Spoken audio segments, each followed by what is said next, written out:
Hello, good day everyone. We are now in topics 11.1 and 11.2 of our basic calculus subject, which talk about illustrating and finding the antiderivative of algebraic functions.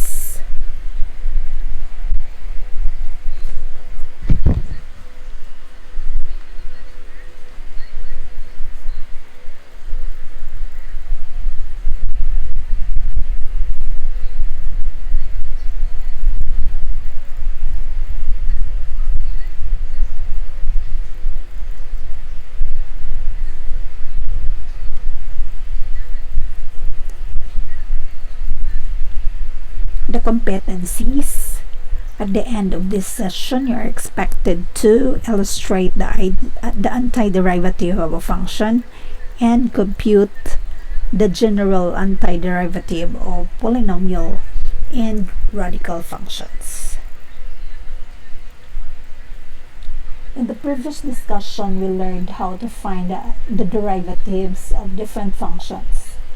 Now we will introduce the inverse of differentiation. We shall call this process the anti-differentiation. So we have here the first definition that the function f is an antiderivative of the function f on an interval I if f prime of x is equal to f of x, or the derivative of f of x is equal to f of x for every value of x in I.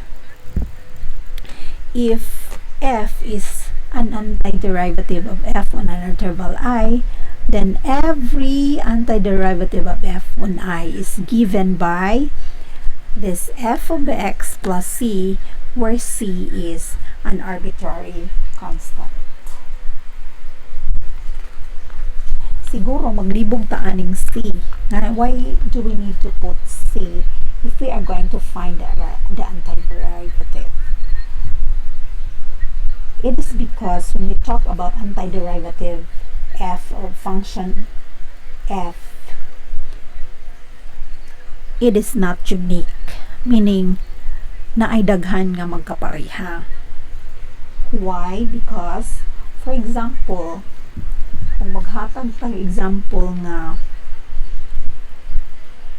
f of x is equal to 2x plus 5, then g of x equals 2x minus 8. So if we are going to find the derivative of f, notice that ang answer is 2, right? Kay kanira man 0. Ang derivative sa 2x is 2, and ang derivative sa 5 is also 0. If we are going to find g prime of x, or the derivative of g, notice that the same mo sila og derivative, diba? Derivative ani and derivative ani is 0. So, meaning magkapareha sila. That's why kung mangita tag antiderivative ani nilang duha, so the antiderivative of f prime of x is mubalik tag 2x, diba? Plus wata kasabot og 5 bana. So that's why muputa og c. Maupuda sa antiderivative of g of x is equal to 2x gihapon, pero wata kasabot nga it is 8 ang constant. So mo nang atong gibutang nga c is an arbitrary constant.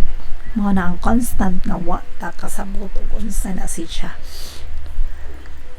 So that's why we need to put na agad si constant or what.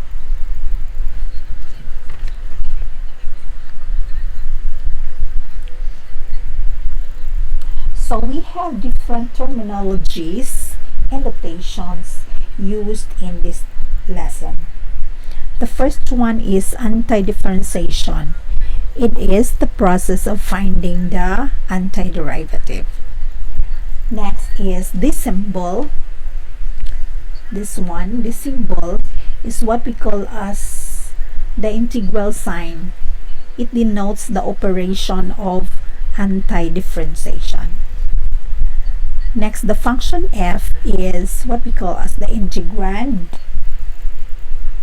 And if capital F is an antiderivative of small letter f, we find or we write the antiderivative of f of x dx is equal to f of x plus c. The symbols integral sign and dx go hand in hand, and dx helps us identify the variable of integration. Unsa nga variable ang gigamit pag integrate? It is x, t, u, and any other variable nga gihatag sa given. The expression f of x plus c is called the general antiderivative of f. Meanwhile, each antiderivative of f is called a particular antiderivative of f.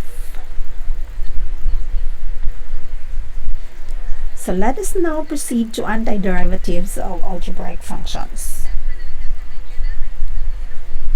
Theorems of antidifferentiation.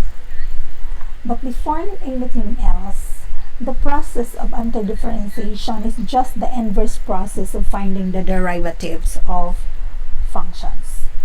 We have shown in the previous lesson that a function can have a family of antiderivatives. Anong daghan man tungod sa kadtong arbitrary constant. We will look at antiderivatives of different types of functions. Particularly, we'll find the antiderivatives of polynomial functions, rational functions, and radical functions. So we have the theorems on antidifferentiation. The first one is the antiderivative dx of dx is equal to x plus c. Then if n is any real number and n is not equal to -1, then the antiderivative of x to the n dx is equal to x to the n plus 1 all over n plus 1 plus c. Okay, kay ang sa derivative, di ba mo subtracta sa n sa exponent of 1. So karon mag plus 1 ta, then i-over na to ang exponent n plus 1. Then pakapinan og c. If a is any constant and f is a function, then the antiderivative a f of x dx is the same as a antiderivative of f of x dx.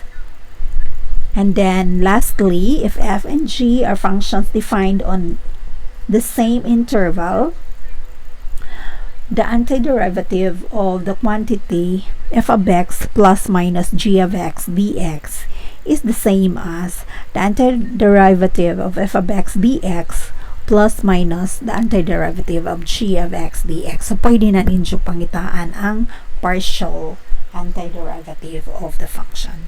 I'll be enjoy part by part para di ta maglisod o pangita sa antiderivative. Okay, so let's now proceed to the examples. So the first one is the antiderivative of 3dx. Okay, so notice that in the first theorem we have kanina, diba, ang antiderivative of dx is x, so it should be 3 times x plus c. Okay, so imong balihon, mangita ka sa derivative ani, so ang answer is 3. Okay, this is number 1. And in number 2, we have the antiderivative of x to the 6 dx. Applying theorem number 2, it should be x to the 6 plus 1 all over 6 plus 1 plus c. So that's why the final answer is x to the 7 power over 7 plus c. That's number 2. Okay, next is number 3.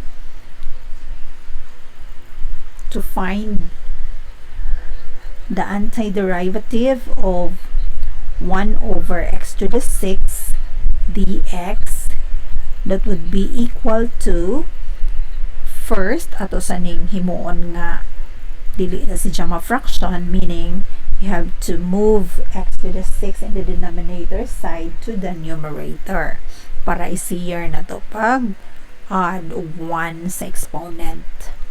Okay, so 1 over x to the 6 is similar to the antiderivative of x to the negative 6 dx. Okay, getting the antiderivative, applying theorem number 2. So it should be it's not antiderivative anymore, that it's not an answer. Okay, it should be x to the negative 6 plus 1 all over negative 6 plus 1 plus c, which is similar to x to the negative 5 all over negative 5 plus c. Okay, since kay negative pa man atong exponent sa numerator, so ato siyang iuli sa denominator para mag-positive siya ang exponent. So the answer would be negative 1 over 5 x to the 5th plus c. Okay, that would be the answer for number 3. Okay, number 4 is the antiderivative of 4 square root of u du. So we are using u here. So first thing to do is express the radical form in exponential form. So we have 4 u exponent 1/2 du. Okay, after that we need to apply letter B, or the second theorem. Therefore we have 4 times u exponent 1/2 plus 1 all over 1/2 plus 1 plus c. Okay, simplifying, we can now have 4 quantity 1/2 plus 1 is u to the 3/2 all over 3/2, then plus c. Okay, which is similar to 4 u to the 3/2 times 2 over 3, the reciprocal of the denominator, then plus c. That's why the final answer would be 8 over 3 u to the 3/2 plus c. Okay? Or pwede pa po din nato i-simplify. Kung ato ibalik sa radicand ang imong exponential, so this would be equal to 8 square root of u to the 3rd power over 3 plus c, wherein ampay makuhaan ni nato og square root sa u squared. So that is why the final answer would be 8u square root of u all over 3 plus c. Okay? Okay. Number 5 is we need to find the antiderivative of quantity 12x squared plus 2x dx. Okay, so we are going to apply B, C, and D of the theorem. For B, we need to apply adding the exponent and then over ang exponent plus 1. And then for C, we have, since there is numerical coefficient of the two terms, so ato ipagawas ang kuan i-times sa antiderivative ani. Din sa D, since this is addition, first we need to find the antiderivative of the first and i-add na to sa antiderivative of the second. Okay, so it should be similar to the antiderivative of 12x squared dx plus the antiderivative of 2x dx.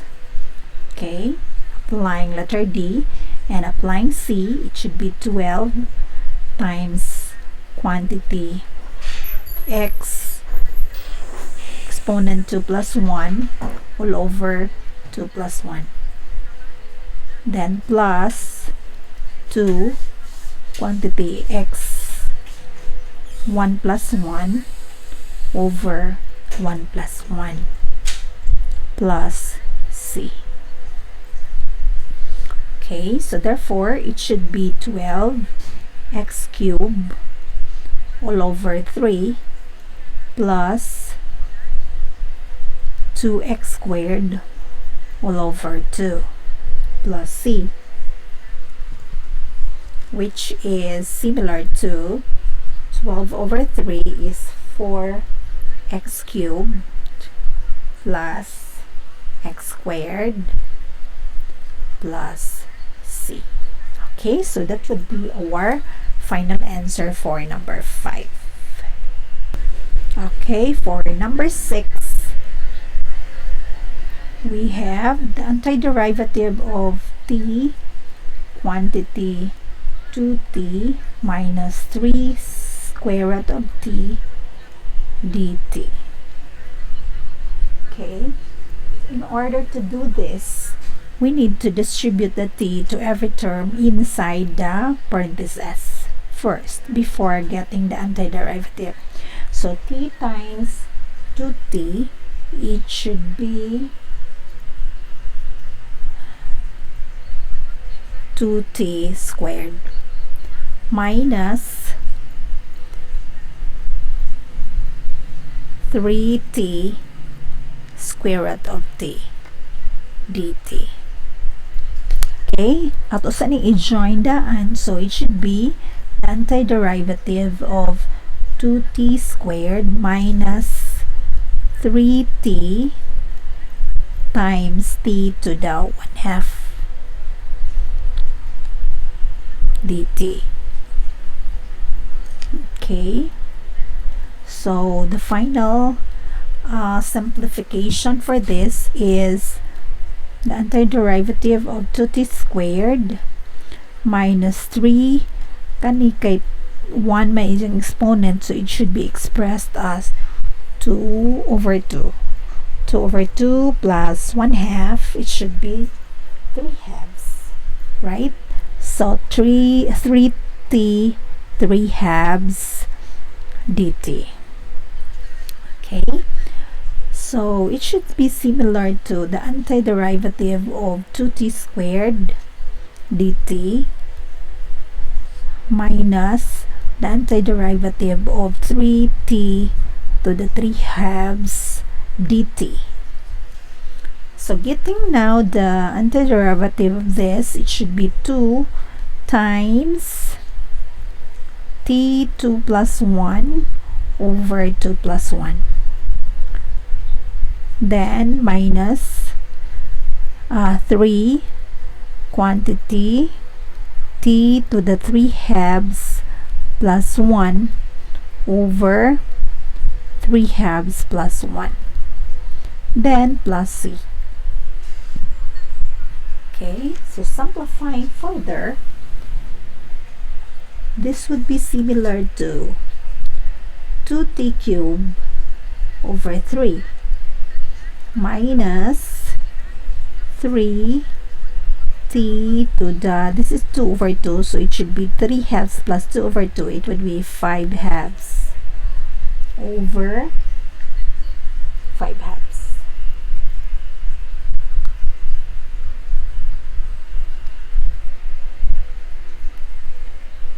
Plus c. Okay, simplifying the second part, so it should be 2t cubed over 3 minus 3t to the fifth, t over t exponent 5 halves times 2 over 5, then plus c, so that our final answer would be 2t cubed over 3 minus 6t exponent 5 halves over 5 plus c.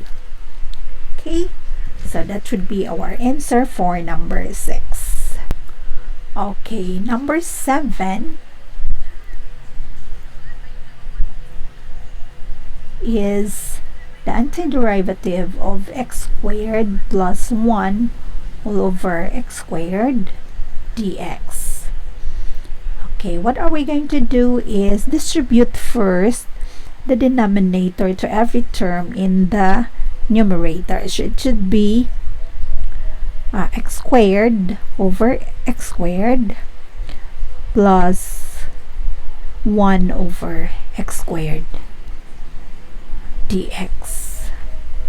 Simplifying this one, so that's why we can have the antiderivative of 1 plus 1 over x squared is the same as x to the negative 2 dx. Okay, so getting the antiderivative of 1 plus the antiderivative of x to the negative 2 1 dx din ha.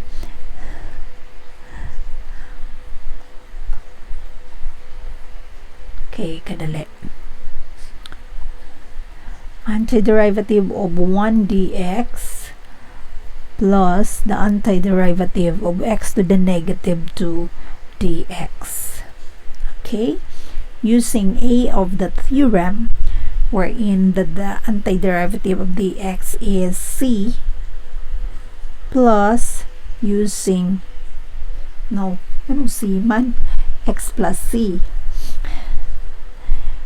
Okay, x plus the antiderivative of x to the negative 2 is similar to x to the negative 2 plus 1 over negative 2 plus 1 plus c. So it would be the same as x plus x to the negative 1, because negative 2 plus 1 is negative 1 over negative 1 plus c, which is similar to x. And since x here, it has negative exponent, so ato ibutang sa denominator, and it would be similar to negative, because negative ang 1, so it should be negative 1 over x plus c. Okay, that's number 7.